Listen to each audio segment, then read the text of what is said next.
Welcome again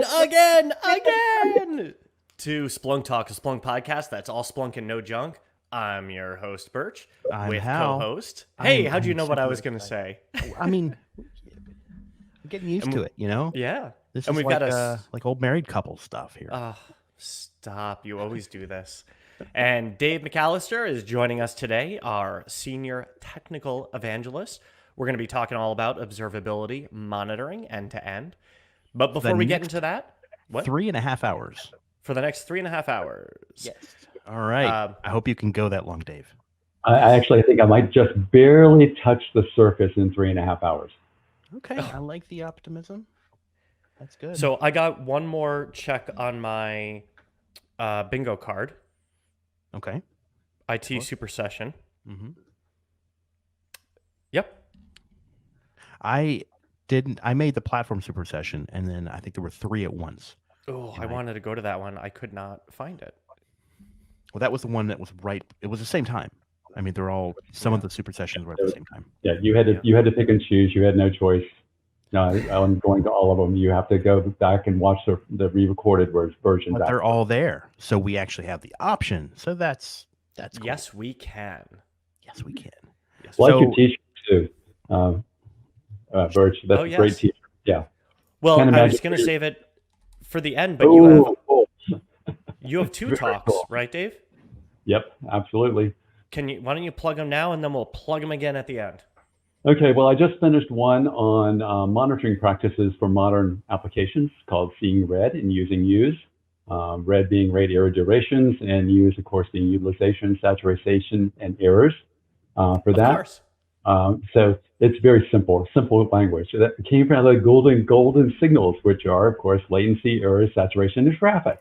All right. Hold up a second. Like, I do want to get into this stuff. This is awesome. But we do like to talk about the people behind the data. So before we get any further, Dave, you and I have not met yet. So I'm glad to meet you. Tell us a little bit about yourself. Geez, I'm an open source geek. I'm a standards wonk. I've been open source, I hate to say it, longer than open source has been a term. Open source was coined in 1999 in Larry Augustine's office on 100 Hamilton in Palo Alto, California, just to be precise for that. And I've worked for big companies, little companies. I've done 9 startups, 1 abject failure, 6 sold. What'd you call me? And two that are still in existence here. And that sounds like a great ratio to me. Well done. Yeah, it's actually been pretty amazingly, since it's 1 out of 10 is the normal. This is a really roundabout way to tell us that you have a Tesla. Yeah. So wait a second. Go back to the days of open source when it was new. Did you actually own a shareware copy of Commander Keen on the Commodore 64 or the No, I never ran on a Commodore. I did have the Ataris, including the Atari 400 XL with 50 I tell you, megabytes of hard disk storage. So just to okay, very good. I feel like we might want to devote a section of our talk to all of the computers that we've had in our past lives. Yeah, that would actually be a very fascinating conversation. We should just take over the Twitch stream and do that for the rest of the day and forget about the party later. Yeah, it probably would pick up pretty well there. And then, as we all at Splunk, we're 1 million data points here. So my favorite 3, as I'm owned by 3 cats, I am used to being ignored. No problems with that. Sorry, did someone say something? Number 2, I spent 10 years as a soccer ref. I am used to half of everybody disagreeing with me at any given moment, no matter whether I say it or don't say it. And third, I'm married, so I can have a witness that I do not read minds. So feel free. Man, that's I was going to say I appreciate you about the soccer ref thing, but that would be lying. I mean, you cannot do your job right. There's no winning it, and it's got to be a tough gig. And another interesting podcast to be but I've not receive as a ref. Yeah. I just think that at some point we have to one of us has to get very slightly hurt, but make it very, very dramatic, just so that you feel like comfortable and surrounded by what you're used to. Yep. And then the other talk is coming up later, which is how we move from monitoring to observability, how the two work together. And that's today, I think, at 3 p.m. Pacific time. Okay, let's start nice. with a little bit of basics, not a lot of basics, but let's start with the definition that you would like to share with us about observability. You know, that's a great place to start, because that definition is kind of like open source. What the heck it means is whatever whoever said it wants it to mean. For me, observability is around new sources of data. It's getting data from inside of our application, inside of our environments that we didn't normally get to see. It does require that we do things called instrumentation, that we actually start pulling the data. But I'll use a standard example. I drove a 2005 Ford diesel pickup, and every now and then, this really weird little light would come on the dashboard and say, "You're broken, limp home." Unfortunately, you just have to fill the gas tank up with that one. Yeah, no, fortunately not. Unfortunately, there was no information about what it meant. Even when you went and asked the computer would go, "Huh? I have no idea what you meant." So you now have a monitoring solution, but you don't have an observable solution inside of here. What it actually turns out, by the way, is that the oil filter was clogged. It's built into the engine. You have to rip the engine apart to pull the oil filter out for the turbo cooling system. And Ford didn't actually want you to know that the problem was, but even if you took it to the Ford dealer, they had no clue what the problem was. You couldn't just plug in and nope. OBD? You down with OBD? OBD2, nope, didn't work. It would actually come back and say, "You've got nothing wrong with you." Oh. And that's where we start breaking down this concept of we need the data to be able to monitor for these new problems. And we need the data to be able to go back and find these new problems. And observability is all about finding out what your systems are trying to tell you, even when you don't have a clue what questions to ask. And so it's a data to analytics, a data to monitoring, and a data to response problem. So from my viewpoint, observability is all around the data. And I can't think of a better place than Splunk to be looking at data, because, you know, data everything is definitely the case here. So go ahead, Burch. Oh, go ahead, Hal. Okay, thank you. That's both of you go ahead at the same time. Okay. So is it like when you log metrics and traces, right? Yes. And so we do break this down into what's normally been called the 3 pillars, but I dislike it because pillars says, you know, sort of feel like if something disappears, it all falls apart. It's the 3 classes of data. And those classes of data, as you pointed out, are logs, metrics, and traces. And they usually are, you look at metrics first because they're easy, they're fast, and with streaming capability, I can get alerts in seconds. I don't have to process anything, it's just there. From there, I want to know where something went wrong or what part of something went wrong. Traces will tell me that. And sooner or later, you're going to end up at the source of truth, the logs. So those 3 things give us the ability to do this deep diving of functionality, this deep pieces of figuring out what the heck is going on here. The other piece, by the way, just to let you know, is that we see observability being used a lot for playing not only what went wrong games, but what the heck is just going on as well. Normality is just as important as outliers. And observability gives us the normal states far easier than we can get it from almost any other source. So your turn. Please. Okay. So I'm trying to relate this back to like my experiences when I was a customer. We certainly, like, let's say we're running like a WebSphere platform. We've got application logs coming out. We've got JVM logs. We've got logs from the entire WebSphere management system. Where would I be looking at? How would you apply observability to that traditional stack? So interestingly enough, you'll often hear people talk about how observability is all about the cloud. But as you're just pointing out, we're not all just about the cloud here. Observability goes into that same category. For instance, in a log environment, you probably have have interesting metrics data that you need to metricize to come in to actually take a look at it. One of my favorite lines, I used to work for a different log search company. Now, nobody reads log files for fun, very honestly. I don't know that that's accurate, but go ahead. Okay, nobody who isn't yes, never mind. For that, I have read RFC specs for the SNMP protocol. I might get some dopamine drip when I read a Splunk D log starting up cleanly. Okay, that I can relate to. Okay, that one I'll give you that one. But basically, when we look at this, we're trying to do this. You've got a middleware environment. You've got, at the very least, a front-end environment, talking to a middleware environment, talking to something on the back end here. And something can go wrong in any of those places or in the transmission between those places. So a request flows through your system, comes through, hits a middleware, gets assigned to somewhere else. Now let's take that to the next to the database or something. Right, and then it's got a round trip. It's got to come back to you. Now let's assume that it's a internet connected client.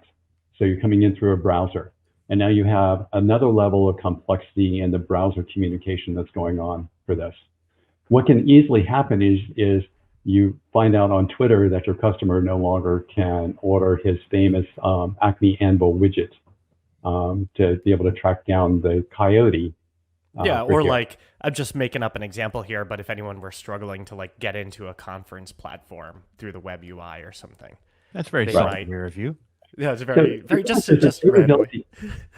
Observability will tell you what's happened at each of those steps. And so all the way from the user to the web browser to the web server to the application server database, all the way back? All the way back. And so what we're now talking about is this thing called Digital Experience Monitoring, DEM, which is made up of RUM, R-U-M, Real User Monitoring, and Synthetics, just to make life really complex. By the way, one of my coworkers, Chris Riley, likes to talk about how IT technology weaponizes vocabulary faster than anybody else in the world. So, I'm now coining synthetic. Did they say that to you at IRL? Probably, but I was on an async model at that point in time, and my bandwidth was really, really sucky, so I didn't see it until much later. But yeah, so nonetheless, we weaponize technology here. But when we're looking at this, we're looking at from where it started to where it ended. The only reason we actually monitor stuff, the only reason we care about observability is, quote, keeping users happy. If nobody complained that the system was up or down, it doesn't matter whether we're watching it or not. We're here. So now observability is really focused on trying to make sure that the user experience is as clean as possible. And users really only care about kind of three things, very honestly. This request, its success or failure, and how long it took. So the other side of this is we live in an instant gratification society, where 3.7 seconds means you go to a different website, where a much maligned Microsoft study in 2008 says that humans have an 8-second attention span. I'm sorry. Sorry, what was, what are we I was doing not paying here? attention. Yeah, for that. Yeah. Good job, guys. Good job. What did I just say? For this, but nonetheless. We all made the joke. Yay. That's the model we live in here. And even in your environment where you can actually track it down and go, aha, there's the bad system here. Wouldn't it be nice to know if that bad system was being caused by a network card initializing and rebooting itself, or is caused by the fact that your service mesh software has suddenly decided that it doesn't like talking to this other service, or that your middleware component has simply said, oh yeah, I'm working just fine, but not actually doing anything. And so observability gives us those insights. So, I mean, conceptually, this all sounds excellent. Make it real for me. Like, how do I instrument And I know that we've been talking for a few years now about the evolution of what modern software means, and everything is public cloud or a blend and microservices. So that's kind of the backdrop of what has been happening. Yeah, like Bert said, like how do we make that real? Yeah, and real is almost as overloaded as open and possibly even observability these days for this. But nonetheless, you're sitting there, for good or bad, very few people sit around and knock and stare at screens all day. I wear glasses now probably because I had to sit and knock and stare at screens all day for a part of my life. But now I want the system to do the work for me. And I don't care how simple or complex your system is. Even if you think about it from a microservices environment, the service does one thing well, not as small as possible, but as small as necessary. But inside that service, it may be doing different functionalities. You just got bigger services in your client, middleware, backend environments. And so I can still do that. Now, to make it work, you need to be able to do generally what's called instrumentation. The nice thing is that most of us are really smart these days, and we use auto instrumentation libraries. Just link the library in and the magic happens. So like if I have a Java-based app, like in the example before, I don't have to reinvent the wheel. I can use some existing well-defined. Is that like open source libraries? You can, in our case, we're fully committed to an open source project that does that called Open Telemetry, which to close the loop is right now coming up on GA for metrics and traces. And interestingly enough, they're working on the log piece. They'll be the only open source telemetry tool that actually uses all three classes of data. Nice thing is that, by the way, that log spec piece came from Splunk. So we have a little bit of knowledge about what's going on in the log environment as well. So using automated instrumentation, if you're in Java, you're golden. Just plug it in and you're going to start seeing data instantly. It's not going to be like, I've got to gather 4 weeks of data. I'm going to get stuff right now for that. And the nice thing is I don't have to rewrite any code. If I don't like it, go back to the original libraries. Don't change anything. I've heard people go, the only way to do this successfully is to rewrite your code to tell me what you want. You do that means every time you change your code, you get to rewrite your code. And it means that every time that you decide to switch to a different tool, you may end up rewriting your code as well. As a developer. And ideally, you would want this to be abstracted. Absolutely. As a developer, I don't want to have to rewrite my code for anybody's tooling. Very honestly, I don't want to.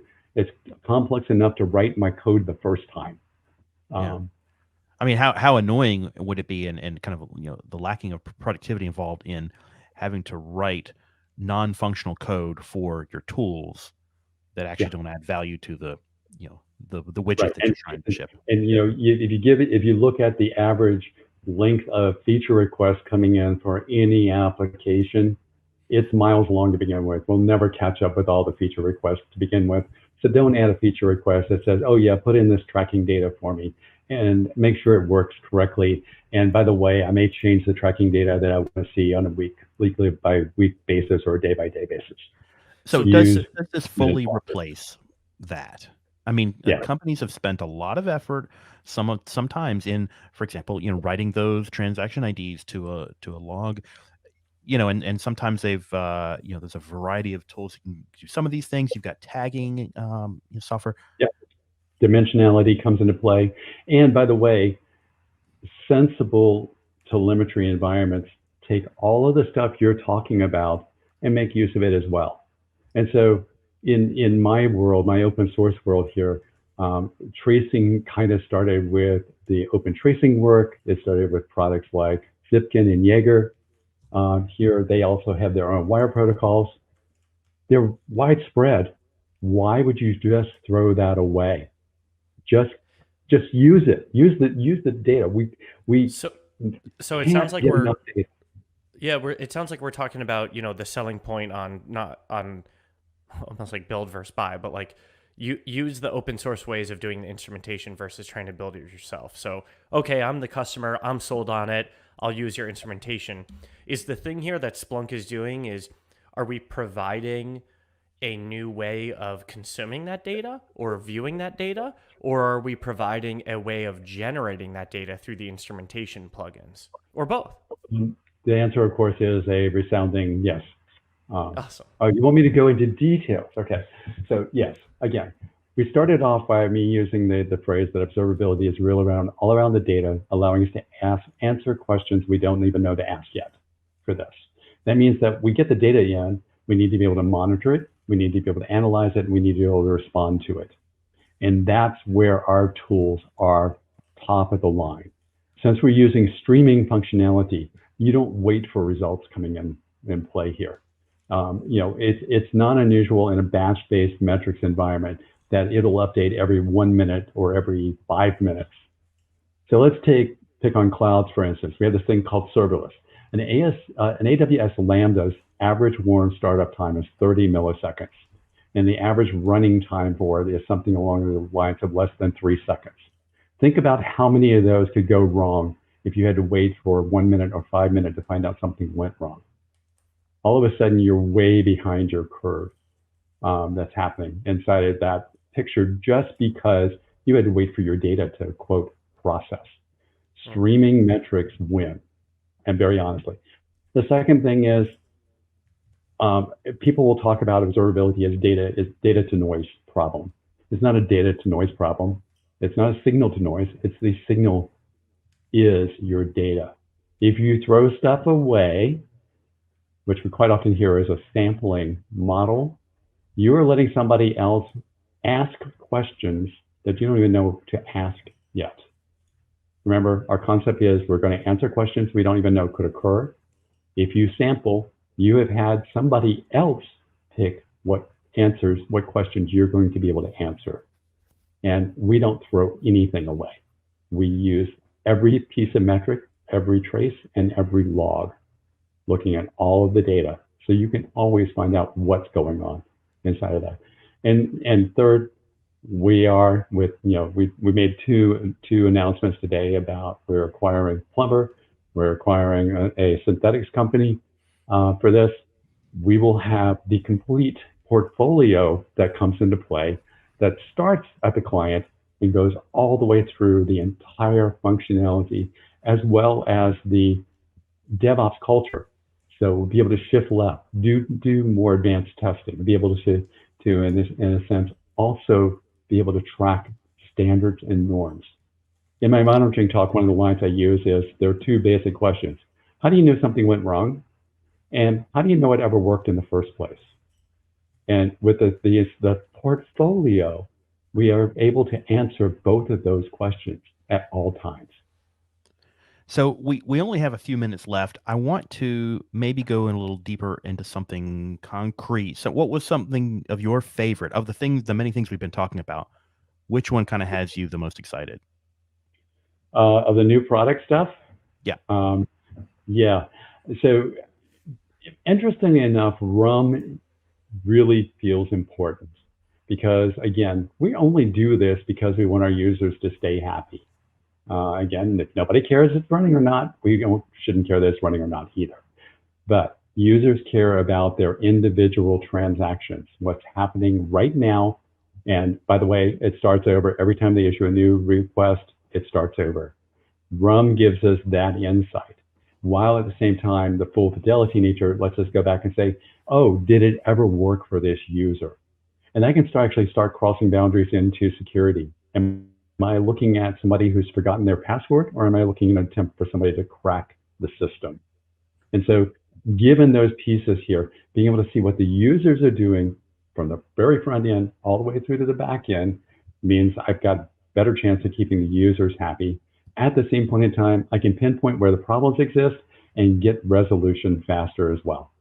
So I feel like I'm conducting. Sorry, I taught college at one point in time. I tend to write on whiteboards, and scribbling on my computer screen just doesn't have the same impact. I can relate. I don't write on whiteboards, and there's a reason for this. If any of you have ever seen my handwriting, it's actually awful. And I don't know about you, Burch, but I've thought about getting a whiteboard or creating a digital whiteboard, using it in presentations, but it wouldn't be any better. My handwriting is awful. It's not really a fix for anything. But so it sounds to me like, the future is new and exciting, but almost confusing. I feel like there's a lot that has just landed at the same time. And this is the same thing that happens every conf. This is not new here, but really, I guess it kind of comes down to, perhaps some of the same old lenses as far as, our customers think Some of them are focused on security. Some of them are focused on IT. It seems like IT has gotten a lot more complex though lately. Yeah, and that's a fair statement. IT has definitely gotten more complex. I'm not a security guy. I did work with the security team at a former company.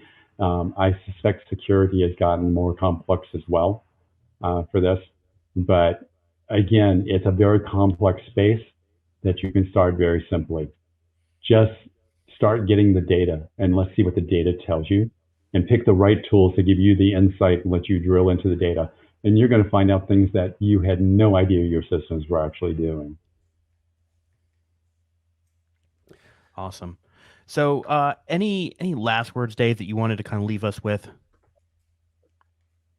If you can't tell, I can get pretty excited about this observability topic. Even though actually saying the word can trip me up as well, because observability is actually really hard to use constantly in talks here. But the thing to keep in mind is that this is not build the perfect cloud native application. This is let's find out what our applications are really telling us. And if you work at it from that viewpoint, it's an easy place to start and an easy place to evolve from. So don't be afraid of people telling you how complex it is. It's actually not that complex. Just basically dive in. I promise that the pool is deep enough that you can even dive headfirst if you want to. So would you go so far as to say data is like a box of chocolates and you never know what you're gonna... I forgot how that went. So data is like a box of chocolates that you received in the mail. Not only do you not know what's inside the box until you open it up, once you do open it, you're probably going to have a pretty good time. Nice. Are there any talks that you recommend people go check out from here? I know we've got some very cool featured speakers. Sounds like it should rhyme, but it doesn't. So there's a couple coming up here. There's one, I don't remember the schedule exactly, but there's one tomorrow that is talking about open telemetry. And open telemetry is the way we're going to be getting data into all of our monitoring tools in the future. And it is the industry accepted standard. It is an open source project. And I really strongly recommend going that. The speaker is Steve Flanders. The other one is one that will go more into RUM and to Log Observer, or how we tie real user monitoring and how we tie basically logging that's built for the developer community together. That's, I think, later today. And Hema Mohan is doing that. And I've forgotten who Patrick Lynn. How can we forget Patrick? Jeez. Are talking about this. That's going to give people that are used to a log-first world a brilliant insight into how we can enable their logs to give them even more. So I would really recommend both of those. Cool. Awesome. Well, I think that's about all of our time for this session. We have another and another. It's awesome. Burch and I are having a lot of fun with this. Let's see, coming up next in about hour 20 or so, if my math is right here, we're talking about service intelligence for SAP, new stuff, solutions coming out of our IT Essentials group. We're going to have Martin Weiser and Kara Gillis on for that. And at 45 after, at something after, you could check out my talk, which is going to be about infrastructure and workload licensing. All right. So awesome. You can do some Q&A there with me. And don't forget, we are a podcast that's here after this stream is over. So SplunkTalk, Google that. You'll find us on YouTube and Facebook and Twitter and everything. Subscribe, follow us here. There's nothing here. There's nothing here. All right. Thanks, Dave. Thanks, everyone. Thanks, Dave. Enjoy the rest of the conference. Bye-bye. Bye.